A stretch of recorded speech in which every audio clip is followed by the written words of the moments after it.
విశ్వవిఖ్యాత నట సార్వభౌమ ఉమ్మడి ఆంధ్రప్రదేశ్ మాజీ ముఖ్యమంత్రి నందమూరి తారక రామారావు 102వ జయంతి నేడు.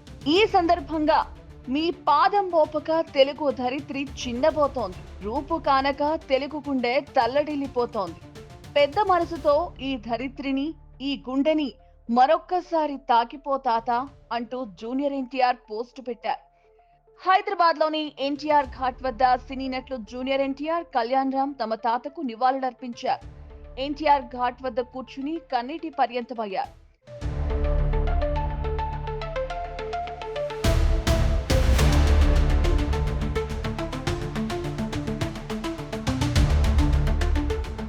ఓవైపు సీనియర్ ఎన్టీఆర్ జయంతి సందర్భంగా కడపలో ఘనంగా మహానాడు జరుగుతోంది.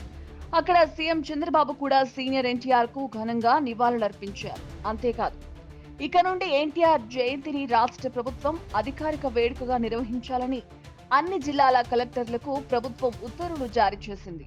అయితే మహానాడుకు జూనియర్ కూడా వెళ్తాడు అనే వార్తలొచ్చాయి. ఇదిగో పిలుస్తున్నారు అంటూ సోషల్ మీడియాలో వార్తలు హల్చల్ చేశాయి. ఇంతకీ అసలు జూనియర్ ని మహానాడుకు పిలిచారా లేదా అనే సందేహాలు కూడా ఉన్నాయి.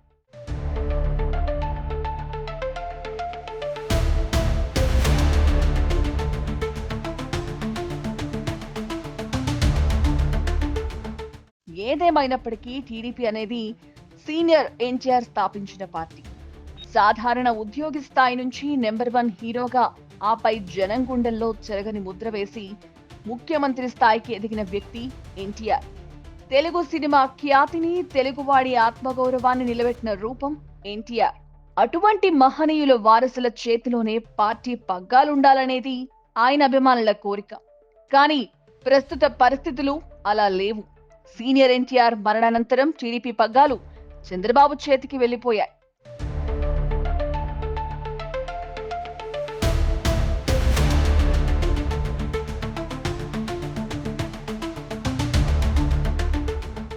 సీనియర్ ఎన్టీఆర్ తర్వాత టీడీపీకి కర్త, కర్మ, క్రియ అన్నీ తానే చంద్రబాబు నడిపించాడు. ఇక ఆయన తర్వాత పార్టీ పగ్గాలు తీసుకోవడానికి లోకేష్ ఎలానో సిద్ధంగా ఉన్నాడు. ఈ వార్త కొంతమంది కార్యకర్తలకు, అభిమానులకు చేదైనప్పటికీ ఇదే వాస్తవం. ప్రస్తుత పరిస్థితుల్లో జూనియర్ ఎన్టీఆర్, కళ్యాణ్ రామ్లు మహానాడులో కనిపించలేదు. దీంతో టీడీపీ వర్గాల్లో అసంతృప్త మాటలు ఎక్కువైపోయాయి. ఈ నేపథ్యంలోనే తమ తాత బతికి ఉంటే నేడు టీడీపీ పగ్గాలు తమ కుటుంబం చేతిలోనే ఉండేవని, వారసులుగా తామే ముందుండి నడిపించే వారమనే ధోరణిలోనే జూనియర్ ఎన్టీఆర్, కళ్యాణ్ రామ్ బాధపడుతున్నట్లు విశ్లేషకులు అంటున్నారు.